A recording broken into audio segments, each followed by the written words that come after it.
Today, we're diving into a really powerful theory from a Finnish psychiatrist named Jorma Tähkä.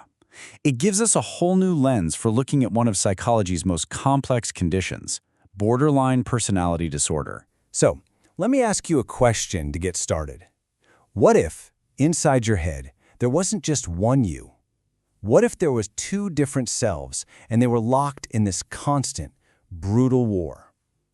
That single idea, well, that's the key to everything we're about to explore. Okay, so let's get into it. Before we can understand the solution this theory presents, we really have to wrap our heads around the puzzle itself. And borderline personality disorder, or BPD, it's not just a diagnosis. It's a deeply perplexing way to experience the world. When you look at the official characteristics, you start to see a picture of just relentless instability. We're talking about a profound fear of being abandoned, relationships that are like a roller coaster, this nagging, chronic feeling of being empty, and not even having a stable sense of who you are. It's a life defined by chaos, both inside and out. And a huge part of this instability comes from a defense mechanism called splitting. It's this tendency to see everything, and everyone, including yourself, in black and white. It's either all good or all bad. So one minute, someone is your perfect savior, and the next, they're pure evil. There's just no room for gray areas, no stable middle ground. This quote just nails the impact this has on relationships. For someone in this state, love isn't really about connection. It's about need. It's instrumental. It's, I love you because I need something from you. A healthy, whole person is the other way around. I need you because I love you. That difference is absolutely central to understanding the developmental halt we're talking about. So how on earth do you make sense of all this chaos? Well, this is where we get to the core of Tähkä's theory, the big idea, those two warring selves. Okay, so on one side of the battlefield, you have what Tähkä calls the developing self. This is the real you, the genuine, healthy part of your personality. You can think of it as the hero of this inner story. It's the part that's capable of growth, of real love, of building a solid identity.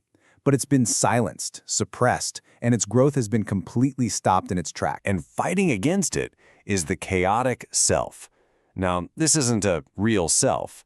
It's more like a ghost, an internal program built out of childhood pain, threats, and hostility. It's totally stuck. It doesn't grow or learn. And its main job, its entire purpose, is to attack and sabotage the developing self. And what's wild is how this thing is built. It's not just one problem, it's a whole system. It forces a person to replay unhealthy roles from their childhood, which then makes them compulsively repeat old traumas over and over. And the whole thing is fueled by these bottomless childhood needs and, at its very core, what the author calls an evil self. Just this raw, destructive hatred. So, if BPD is a war between these two selves, then therapy has to be the strategy for winning that war. It's about figuring out how to tame all of that inner chaos. And here is the absolute key to the whole thing. The goal isn't to kill the chaotic self. You can't.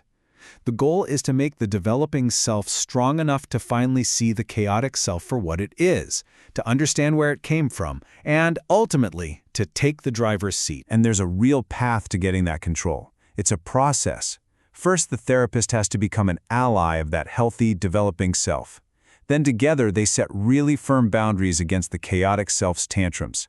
Step 3 is about learning to name your own feelings. And finally, you start connecting the dots, linking the chaos you feel right now back to the original traumas of the past. A huge technique for this is what Tähkä calls empathetic description. And this quote explains it perfectly. The therapist acts like a parent helping a small child make sense of the world. By just calmly saying, "You are angry," they give a name to a big, scary, raw feeling. It helps the person build the mental toolkit to understand their own emotions, a skill they literally never got a chance to develop. And when this works, when the therapy is successful, the internal war starts to die down.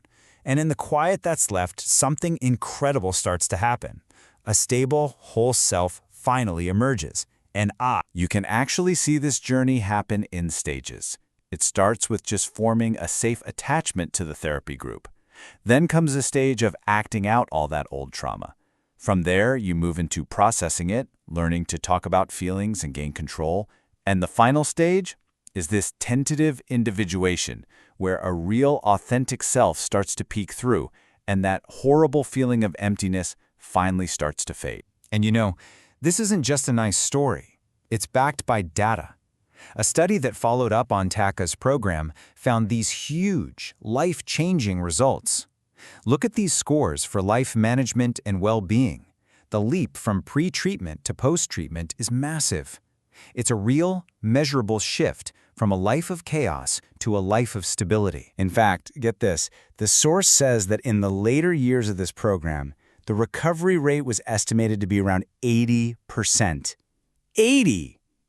For a condition that has so often been seen as basically hopeless, that number is, well, it's just incredible. One of the patients in the program shared this line from a poem, and wow, it just sums up the entire thing so perfectly. You can't have a true we, a real connection with another person, until you first manage to build a solid I. All right, for our last section, we're going to zoom out a bit. The author, Jorma Tähkä, takes his theory and poses a really provocative question. What if this isn't just about individuals? What if it applies to whole societies? To be super clear, this is his theoretical extension of the idea.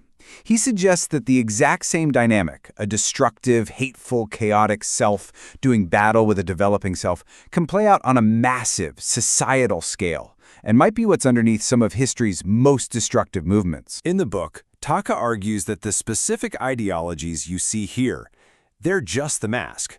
He suggests that underneath them all lies the same psychological engine, a kind of collective chaotic self that is obsessed with destruction and is fueled by a deep, vengeful hatred. And that leaves all of us with a pretty big question to chew on, doesn't it? Whether we're talking about the world inside our own head or the world out there, how do we learn to recognize and nurture our own developing self? How do we choose, day after day, to stand with the healthy, growing part of ourselves and to set those firm boundaries against the forces of chaos? It's a powerful idea to end on.